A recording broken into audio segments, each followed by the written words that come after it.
നീ എന്നെ ഒന്ന് മനസ്സിലാക്ക്. അല്ലേലും എല്ലാവർക്കും സ്വന്തം കാര്യം മാത്രമല്ലേ ഉള്ളൂ.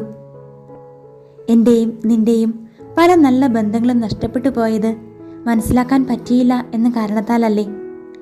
എപ്പോഴും നമ്മൾ ആഗ്രഹിക്കുക നമുക്കെല്ലാം പറയാൻ കഴിയുന്ന, നമ്മെ നാം ആയിരിക്കും വിധം മനസ്സിലാക്കുന്ന ആരെങ്കിലും ഉണ്ടായിരുന്നെന്നല്ലേ? അതൊരിക്കലും സാധ്യമല്ല കേട്ടോ. എന്നെങ്കിലും നമ്മൾ തിരിച്ചറിയും അവർ മനസ്സിലാക്കിയിരുന്നതിലും വ്യത്യാസങ്ങളുണ്ടായിരുന്നെന്ന്. ഒന്ന് ചിന്തിച്ചാൽ നമ്മുടെ പല കാര്യങ്ങളും നമുക്ക് പോലും മനസ്സിലാവുന്നില്ല എന്നതല്ലേ സത്യം. ബെത്ലഹേമിലെ കാലിത്തൊഴുത്തിൽ ഒന്നും മനസ്സിലാവാനാവാതെ ഹൃദയത്തിൽ സംഗ്രഹിക്കുന്ന 2 പേരുണ്ട്, യൗസേപ്പും മറിയവും. മറിയത്തിന്റെ മംഗളവാർത്തയെക്കുറിച്ച് യൗസേപ്പിനോ, യൗസേപ്പിന്റെ ദർശനങ്ങളെക്കുറിച്ച് മറിയത്തിനോ എല്ലാം മനസ്സിലായിരുന്നിരിക്കുമോ? അറിയില്ല. എങ്കിലും അവർ ഒരുമിച്ച് യാത്ര ചെയ്യുകയാ. നമുക്ക് മുന്നോട്ട് പോകാം. ഞാൻ പറയുന്നത് നിനക്കും നീ പറയുന്നത് എനിക്കും മനസ്സിലാകുന്ന ഒരു ദിവസം വരുമെന്നേ. നഷ്ടപ്പെട്ടു പോയ നല്ല ബന്ധങ്ങളെ കൂട്ടിയിണക്കുന്നതാവട്ടെ ഈ ക്രിസ്മസ് കാലം.